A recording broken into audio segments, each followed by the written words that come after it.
안녕하세요. 오늘 우리 현대인들이 진짜 많이 고민하는 문제죠. 혈액순환.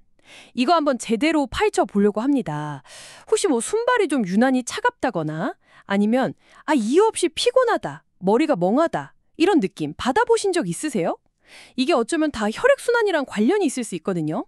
그 박창혁 박사님 자료들 쭉 보니까 이 문제의 뿌리에 우리 몸의 전기, 뭐 음전화 이런 얘기가 나오는데 이게 좀 생소하면서도 엄청 흥미롭더라고요. 네, 이게 주류의학이랑은 살짝 다른 관점일 수 있는데 그래도 한번 깊이 볼 가치가 있어 보여요.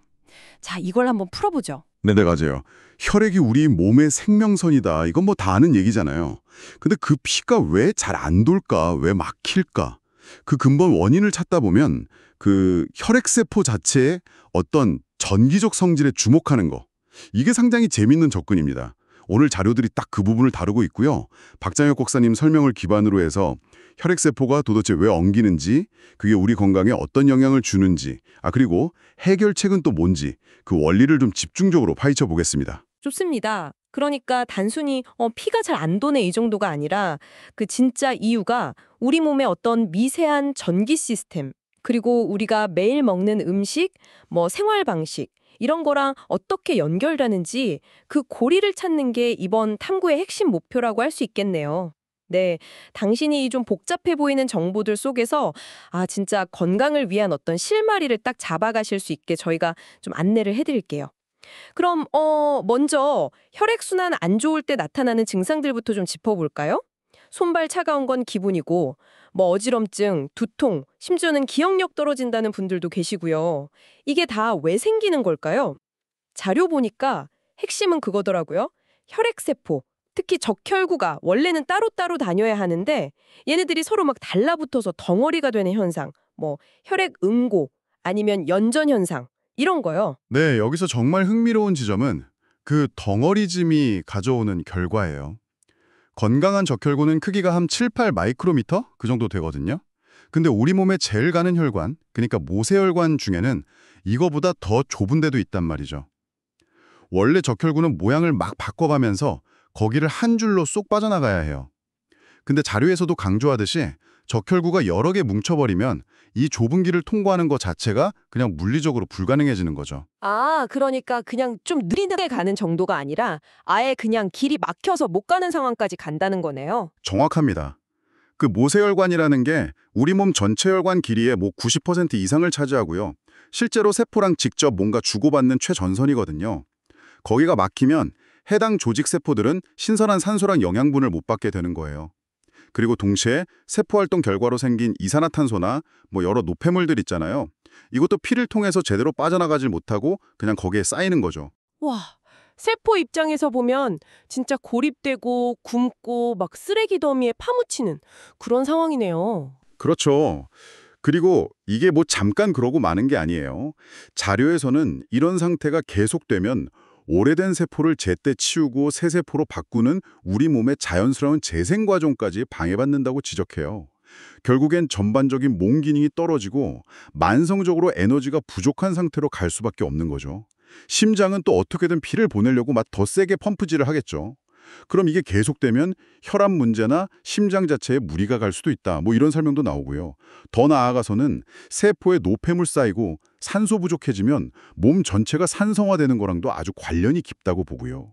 그러니까 뭐 손발 찬 거 말고도 어지럼증, 두통, 집중력 저하, 만성 피로 이런 다양한 증상이 나타나는 게 어찌 보면 당연한 결과일 수 있다는 겁니다. 그렇군요. 와, 진짜 그 혈액세포 뭉치는 거 하나가 이렇게 많은 문제로 이어질 수 있다니. 그럼 제일 근본적인 질문으로 다시 돌아가서요. 도대체 왜 멀쩡하던 혈액세포들이 서로 달라붙게 되는 걸까요? 자료에서는 음전화라는 개념이 핵심 열쇠라고 하던데 이게 정확히 어떤 원리예요? 뭐 자석 같은 극끼리 밀어내는 것처럼 건강한 적혈구 표면도 음전화 마이너스를 띠고 있어서 서로 안 붙고 밀어낸다 뭐 이런 건가요?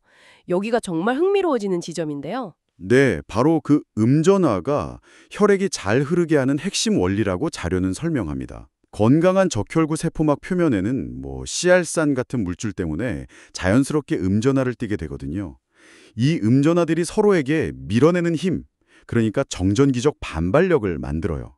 그래서 혈액 속 수많은 적혈구들이 서로 막 엉겨붙지 않고 뭐랄까 잘 정렬된 입자처럼 일정한 간격을 유지하면서 자유롭게 흘러갈 수 있는 거예요. 하지 않고 제 갈 길을 갈 수 있다 이런 거군요. 네, 아주 정확한 비유입니다.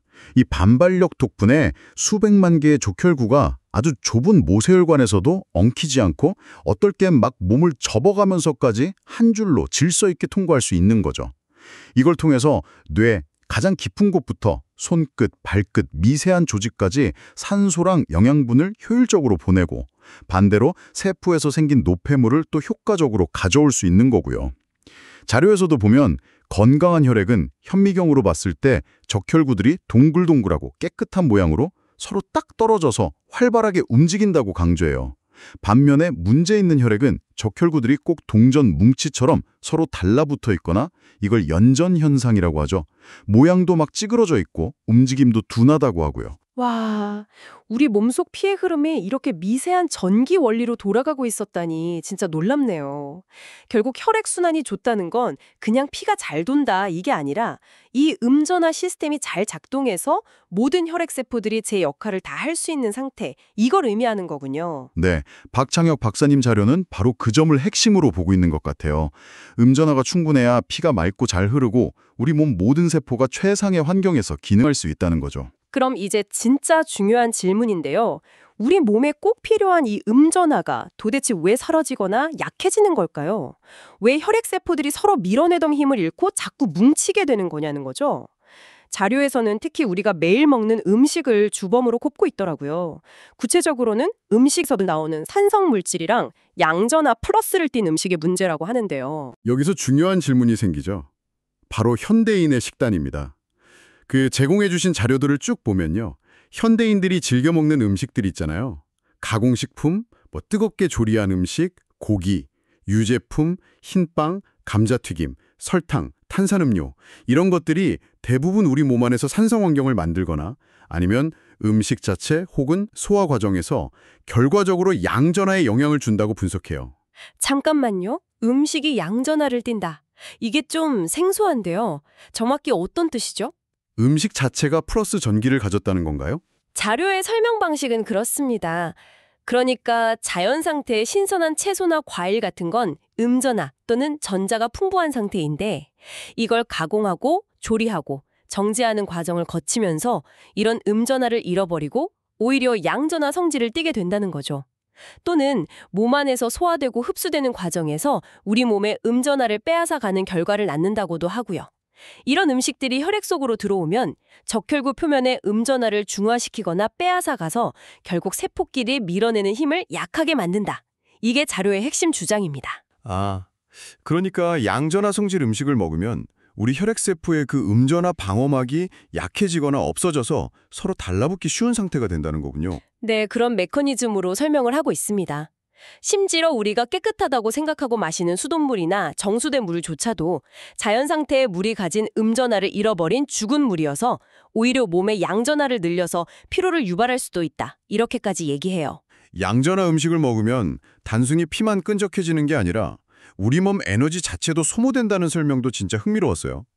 우리 몸이 무슨 배터리 같은데 이런 음식을 소화시키려면 배터리의 마이너스 극에 해당하는 전자를 막 끌어다 써야 한다고요. 그 비유가 자료의 핵심 설명 중 하나예요. 우리 몸, 특히 세포는 에너지를 만들고 활동하기 위해서 기본적으로 음전화, 즉 전자가 풍부한 상태여야 한다고 보는 거죠. 그런데 양전화 성질이 강한 음식을 먹으면 이걸 초리하고 소화하는 과정에서 우리 몸이 원래 가지고 있던 그 소중한 음전화, 전자를 소모하게 된다는 겁니다. 자료에서는 저녁 푸짐하게 먹고 나면 오히려 몸이 나른하고 피곤한 이유 중 하나로 바로 이 에너지 소모를 꼽아요. 마치 배터리가 충전되는 게 아니라 방전되는 거랑 같다는 거죠. 우와, 진짜 인체의 배터리라는 관점에서 보니까 이해가 확 되는데요. 저녁 거하게 먹고 나면 그냥 소화시키느라 피곤한 줄 알았는데 그게 단순히 위장 문제가 아니라 몸 전체 에너지 레벨? 그리고 전기적 에너지 레벨이 떨어지는 현상일 수도 있다는 거군요. 청취자분들도 아마 하고 공감하시는 분들 계실 것 같아요. 그렇죠.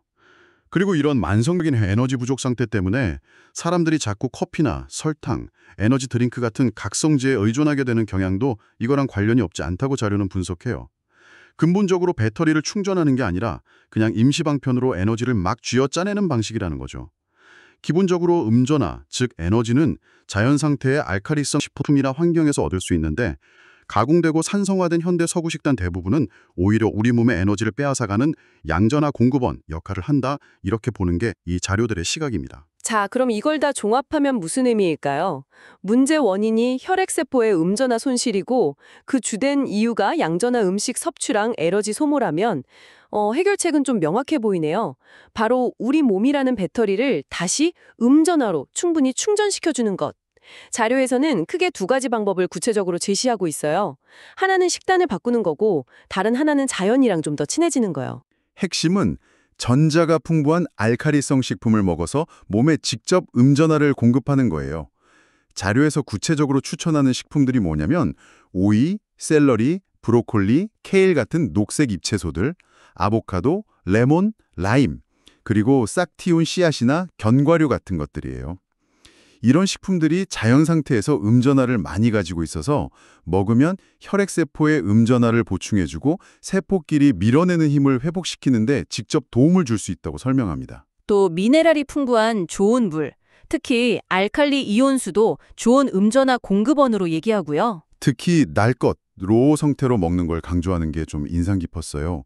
조리 과정, 특히 뜨거운 열을 가하면 식품이 원래 가진 음전화가 많이 손실되거나 변할 수 있기 때문이라고요. 네, 그 점을 아주 중요하게 생각해요. 열을 가하면 식품의 분자 구조나 전기적 성질이 변할 수 있다는 거죠. 그래서 가능하면 자연 상태 그대로 혹은 최소한의 가공이나 조리만 거쳐서 먹는 걸 권장합니다.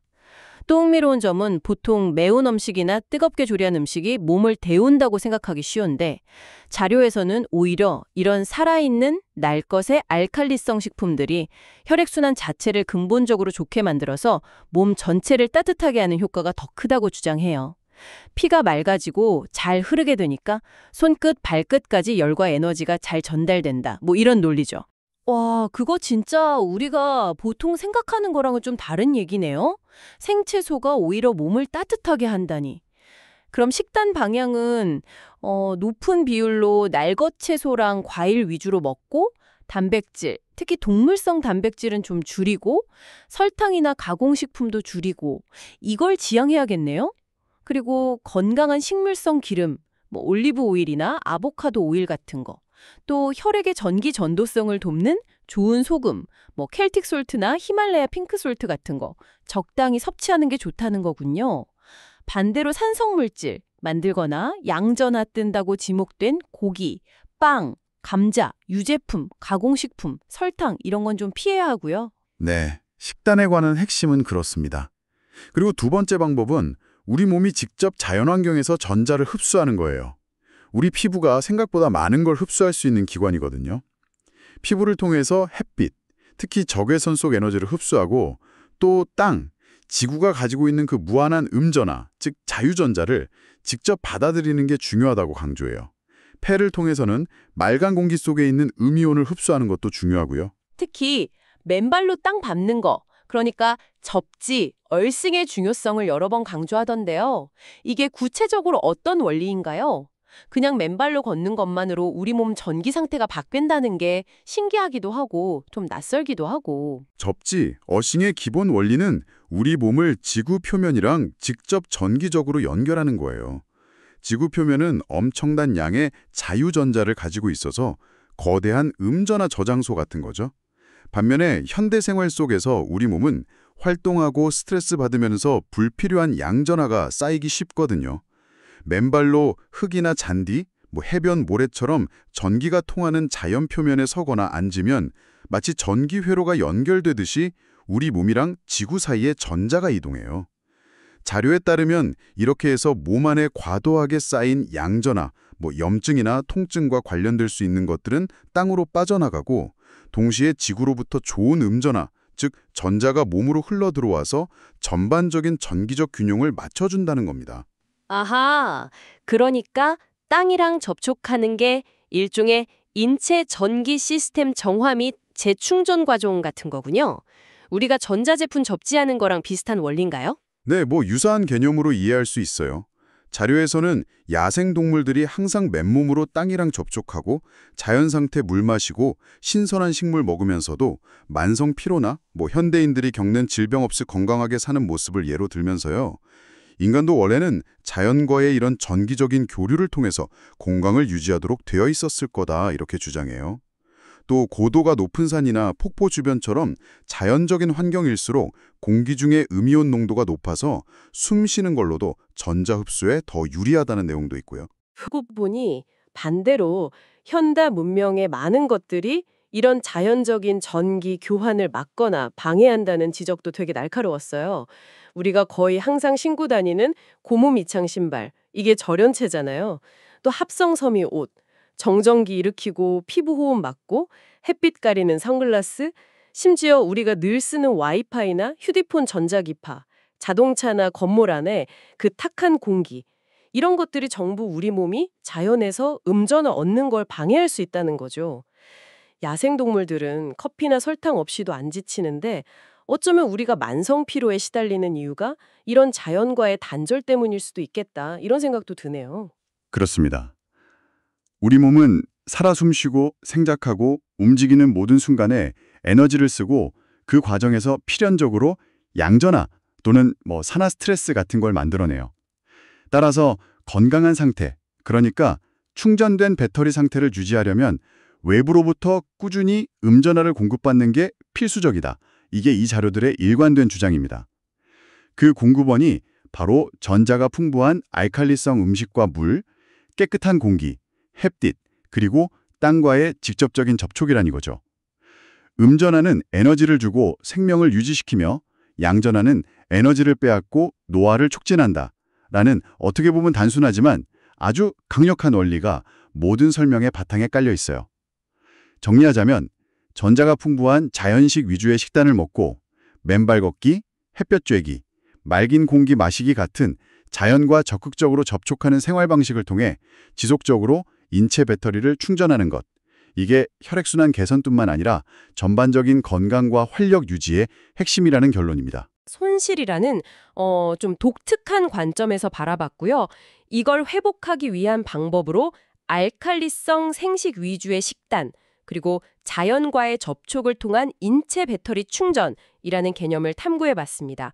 박창혁 박사님의 자료에 기반한 이런 시각, 당신에게는 어떤 부분이 가장 흥미롭게 다가오셨나요? 어쩌면 당연하게 여겼던 내 식습관이나 생활 방식에 대해 다시 한번 생각해보는 그런 계기가 되셨을지도 모르겠습니다. 만약에요, 우리 몸이 이 자료들이 주장하는 것처럼 우리가 먹는 음식이나 발 딛고 사는 환경에 의해서 그렇게 민감하게 영향을 받는 하나의 정교한 전기 시스템과 같다면 이런 생각도 해볼 수 있지 않을까요? 단순히 혈액순환 문제를 넘어서서 현대사회에 정말 많은 여러 만성 염증성 질환이나 원인을 딱히 찾기 어려운 만성 피로, 자가 면역 질환 같은 것들 있잖아요. 이런 문제들 뒤에도 혹시 이런 미세한 전기적 불균형이 중요한 역할을 하고 있을 가능성은 없을까요? 어쩌면 우리 몸의 배터리 상태, 그러니까 전반적인 전기적 건강 상태를 이해하고 관리하는 것이 우리가 아직 완전히 이해하지 못하는 다양한 건강 문제들을 예방하고 해결하는 데 있어서 예상치 못한 새로운 열쇠가 될 수도 있지 않을까요? 이 질문은 오늘 나눈 이야기를 바탕으로 앞으로 각자도 깊이 한번 탐구해 볼 만한 가치가 있는 화두인 것 같습니다.